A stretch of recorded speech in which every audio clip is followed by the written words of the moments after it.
Captain's log, stardate, hashtag Echo Romeo Hotel 02, aka the epic ride home, daily update number 2.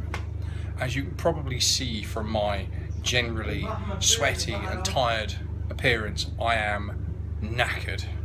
It has been a real up and down day. Yesterday I was physically exhausted from the 13 hours in the sea. Today I am mentally drained from everything that's been going on. The day started with a very gentle 300 kilometer bimble from Nuweibaa on the northwest coast of Saudi Arabia up to the Jordanian border. Therein lies the beginning of my problems. I had issues getting out of Saudi Arabia because of the motorbike. It appears that the Saudis, for whatever reason, did not know what a Ducati Scrambler was, and they were very curious why a British passport holder would be taking a Saudi registered motorbike across into Jordan. I also had issues with my passport in general, getting my exit visa stamped. Then into Jordan itself, relatively straightforward, trying to get the police over to issue me my visa, to then get my immigration customs side of it done. Not too much of a problem. Having to sort out the insurance, so I now have insurance on that motorbike for 1 whole month, even though I spent a grand total of about 6 hours in Jordan. That process took 3.5 hours to do 2 kilometers. Sadly, this, I'm led to believe, is the way that border control works. Getting out of one side can be easy, getting into the other side can be the polar opposite, as it was both in and out, or sorry, out and then back in of Saudi and then into Jordan were not as smooth as I could have hoped. Not helped by a language barrier, but these are just the things you got to work with. Some guys, if you speak a little bit of local Arabic to them, they want to know who you are, they want to know what they can do to help you, and you then get guys who it just doesn't matter who you are or how you talk or how nice, polite, smiling you try and be, they just don't want to help you. So I got into Jordan, and I was always aware that the 11 o'clock ferry, probably I wouldn't be able to get away with rocking up at 5 to 11. There would be quite a lot of paperwork process I'd have to go through. So went into the centre of Aqaba. I did strap the camera on for a little bit, but by the time I found my way to Aqaba, found my way to the port company, the ferry bridge operating company for the ferry from Aqaba to Nuweibaa in South Sinai, Egypt. Got my ticket, that wasn't too much of an issue, passport, all the registration documents for the bike. And then he turned around and said that it doesn't leave at 11 o'clock as advertised on their website, it leaves at 10 o'clock and it takes 2 hours to get to South Sinai in Egypt. And I needed to be there by 8 o'clock. Not necessarily a problem, because the clock in their office said it was 7:30. When I actually got on the bike, it wasn't 7:30, their clock was 20 minutes slow, it was actually 10 to 8. So cue me in a blind panic, thinking I had 10 minutes to get out of town and over to the port. I vaguely remembered seeing a sign as I looked behind me out of a junction saying, "Passenger ferry this way." So again, cue me in a mad panic trying to smash through the Jordanian countryside. It's only about 10-15 kilometers, but 10-15 kilometers when you only had 10 minutes when you were getting on the bike. All the gear faff that goes with getting on and off a motorbike. Yeah, 3.5 hours of gear on, move 5 yards, gear off, gear on, move 10 yards, gear off. I have been suffering with dehydration and general heat stress today. Got to the port, got my documents sorted. That was actually fairly straightforward. No real complaints there at all. And I went to the information kiosk, which was smack bang in the middle of the port area. HGVs go one side and all the private cars and my motorbike go the other. The motorbike caused quite a bit of a stir. I don't think they've seen many motorbikes through that port, especially with British passport holders attached to them, and I asked the guys for a general docs check, and I was invited in, and I spent the next hour and a half enjoying their hospitality, drinking Arabic tea with them, which actually was bloody delicious. I'm not a huge tea drinker, but this stuff really, really was lovely. And like I say, telling me about Jordan, telling me about Petra being the seventh wonder of the world. Very, very good English spoken in there. I cannot thank them enough for their exceptional hospitality. Queue, loading on time.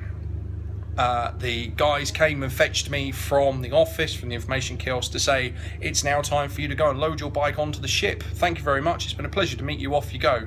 Get to boarding the ship, and the guy's like, "Where's your customs paperwork?" "What do you mean, my customs paperwork? I've got my exit visa. I've done all that." No, mate. No, mate. You need to go back and you need to get this form stamped from customs." Bollocks. Right. Leave the lid, leave the gloves, leave the bag, jump on the bike, zip back to customs, who then check all my paperwork and go, "You don't need to do any of this. You've already been through this process. You have your exit stamp. Just go and get on the ferry." So with much toing and froing and much stressing out, I'm not going to lie, my temper was getting a little bit frayed by that point. It turns out what I needed to do is I needed to roll the bike at 5 kilometers an hour through an X-ray machine, go all the way around the building back to the little office where they control the machine, and get a stamp that says I've been through an X-ray machine. At that point, all plain sailing. I am now on that ferry waiting for us to depart. So it's going to be 2 hours to Nuweibaa in South Sinai in Egypt. My bike is right at the entrance, so literally as soon as we rock up in Egypt, I am going to be the first one off, which hopefully, with a massive cargo ferry full of tired passengers and tired HGV drivers and car drivers, if I'm the first one off when I get to the Aswan Egyptian immigration side of things, I'll have all my paperwork there ready to go. Fingers crossed, it will be simple, inshallah. So I get to enjoy a leisurely bobble across the Gulf of Aqaba to South Sinai in Egypt. I'm going to be very, very late to bed again, although I think there's a time difference as well to take into consideration. I don't actually know because I don't have any 4G. I thought I would have 4G when I got into Egypt, but it turns out that the particular contract that I'm on with my Saudi Arabian network provider, winner, thank you very much, Zain, your package is not supported for outside of KSA roaming.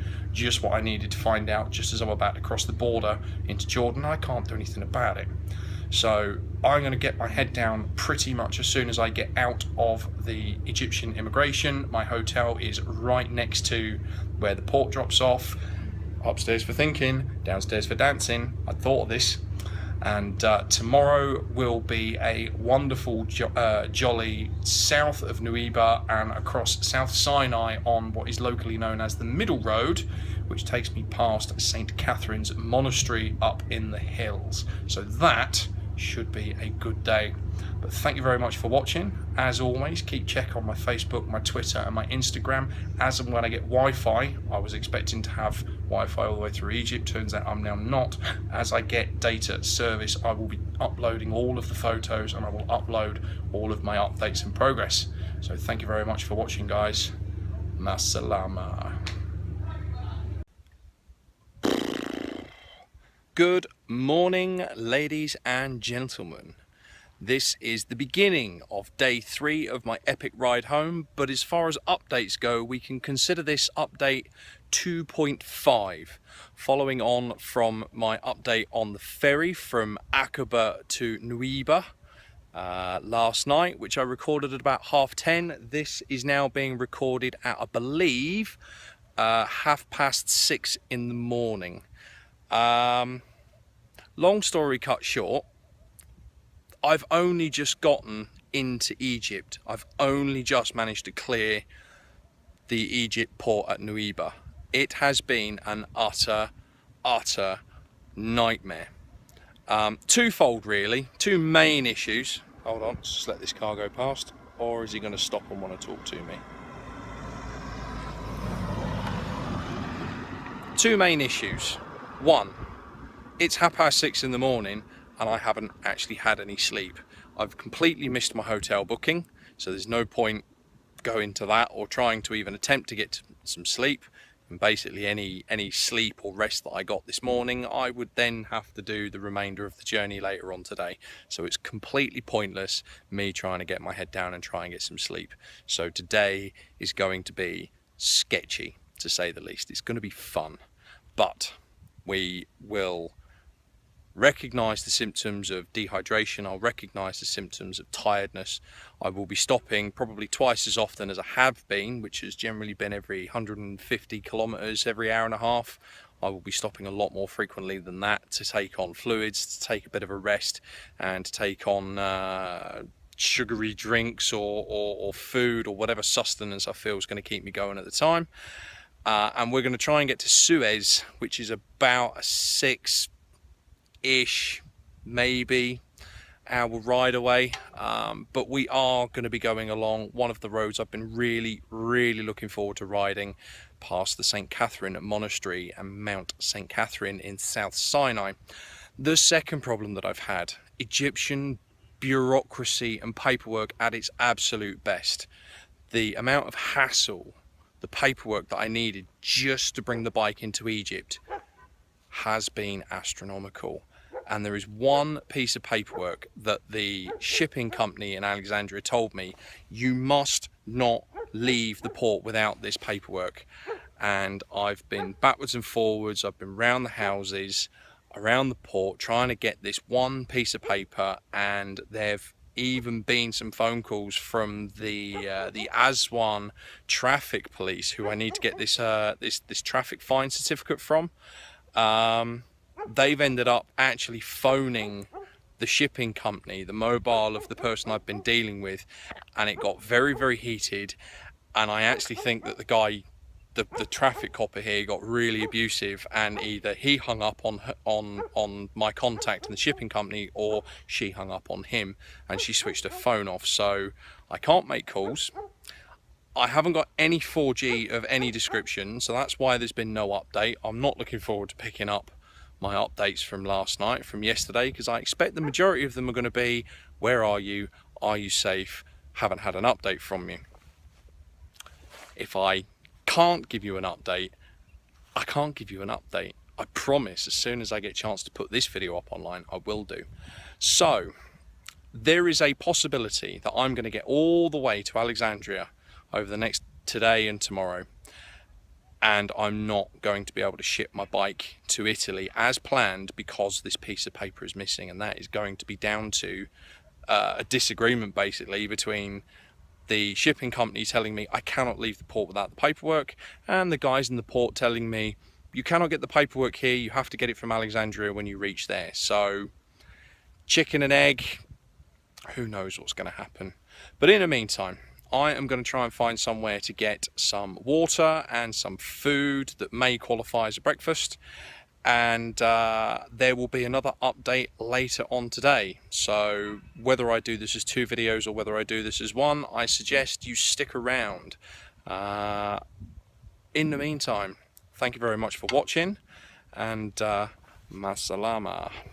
Oh, and kudos for my Gucci Egyptian number plate that I need to wear whilst I'm in Egypt. And I presume, well, from what I can tell, I've lost my money on them. You're supposed to use them, and then when you take them back to the port, you get your money back. I don't actually know how much I've spent this morning trying to get through the ports. I've been paying bribes left, right and centre.